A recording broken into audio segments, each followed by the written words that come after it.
Does your mood rise and fall based on whether your adult child reaches out or stays silent? Do you, as a mom, feel like your happiness is always just out of reach, possibly tied to their choices? If you have found yourself walking on eggshells, constantly overgiving, or feeling like maybe you've even lost your sense of self in this estrangement, you are not alone. And today I want to talk about something that might be playing a bigger role in your pain than maybe you even realize, which is codependency. And more importantly, how to break free and reclaim your peace from that. So there are several topics related to codependency that I could touch on. Number one is, are you stuck? Are you stuck in the waiting game? Now, many moms, just like you, who are in estrangement, whether it be on this roller coaster, feeling like, it's hit and miss, you have some contact, or maybe you have no contact. Either way, you feel like you're stuck in the waiting game. And when you feel like you're always waiting for that text, waiting for an apology, waiting for some sign that your child could show that they still care, right? That's what you're waiting for. But here's the hard truth. Waiting is a trap. It really is. It's an emotional trap for you. I'm not saying your child is trying to trap you. I'm saying this is what it's going to do to you. It's going to trap your life. And that's what codependency is. Because the longer that you stay in a holding pattern of waiting, the more your personal identity and your well-being will be tied to something that you can't control, which is your child's choices. Now, for some of you, you are dealing with your child is making some really detrimental choices for their life. For some of you, it could be life and death, right?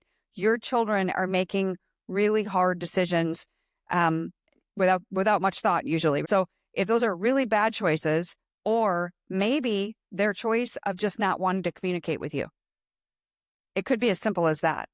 Either way, you can't stay stuck in that holding pattern, because this isn't just emotional exhaustion. This is going to keep you from moving forward in your own life, because really unconsciously you're saying, I can't be okay until they come back. And if I could share with you the biggest aha moment that I had during estrangement many, many years in, which is why I do what I do. I don't want this to take as long for you as it did for me. When I say that I can't be okay until she comes back, that was my belief system for a very long time.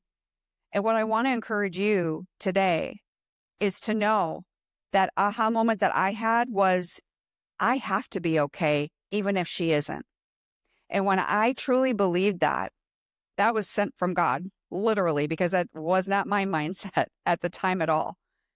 But I knew that I had to be okay, whether she was or not. And then my life started acting that way. My choices fell in line with that type of thinking, right? Because if we stop waiting, let's just say you started to live fully, even in the unknown. You can shift out of that cycle by start choosing some peace instead of waiting for permission to be happy. And in an essence, that's really what we're doing. We're waiting for permission to be happy. And don't get me wrong, trust me, I know exactly how you're feeling. I've been there. So I'm not speaking lightly in regards to, just get over it. You'll be fine. I know this takes time, but it starts with a choice. And that's all I'm asking you to do today, is to make a choice. Make a choice to get the help that you need. Make a choice to bust out of codependency and to be able to live your own life in spite of what your children are doing. Number two is the emotional roller coaster. We talk about this all the time in my group too. Why do I feel like I'm on an emotional roller coaster? Because you are, right? And you need to get off. You need to get off that roller coaster, because one minute you feel strong and the next minute you are drowning in guilt and grief and self-doubt. And I know that probably sounds familiar to a lot of you. Trust me, it did for me for a very long time. But when our emotions are completely at the mercy of another person, in this case, your child, whether or not they acknowledge you, if your emotions, your self-worth is completely at the mercy of whether they acknowledge you, that's a sign of codependency. I'm not labeling you when I say, are you codependent? Is this a sign of codependency? Yes, it is. I'm not into labels. Those of you that know my work at all, I do not buy into labels at all. And I have a lot of reasons for that. That's for another day. But you are probably replaying conversations and obsessing over what you could have done differently. You're questioning your entire self-worth based on their actions. And that is going to keep you in this state of emotional instability, which is not a healthy place to be, because you're giving them the power over your well-being. Because guess what? You don't have to live on this roller coaster. You can step off. I have a lot of clients who are learning that and have done that, and their lives have changed. It's all starting with a choice. It starts with learning how to separate your self-worth from their choices, right? And that is priceless, because that will change your world in spite of all the pain that you're going through. So for those of you moms that are looking to be able to hang out with other moms who are going through what you're going through, I would love for you to join us. There's still a few weeks left to sign up for my in-person retreat in Ellenton, Florida. This is my second annual Empower Mom retreat, and it is April 26th and 27th in beautiful Ellenton, Florida, here on the Gulf Coast. And we are going to dive into a lot of topics.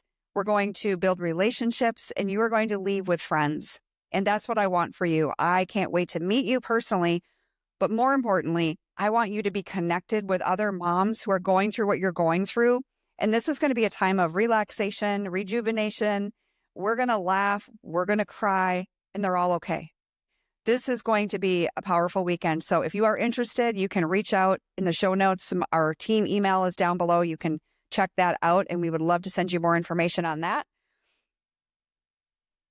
All right, number 3, overgiving. How many of you feel like you give just to keep the peace?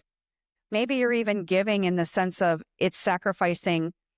It is a sacrifice, and you're sacrificing your own needs, right? Your own desires, your own needs, maybe financially, maybe time-wise, could be either. But maybe you're over-apologizing, even when you were not in the wrong, just to keep the door open.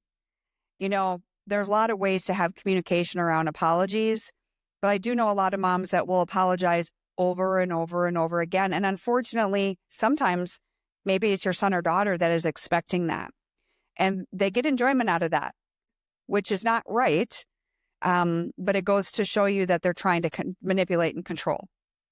So if you, I know you're the mom that you poured everything into your child, and you believe that if I just love them enough, they're going to come back.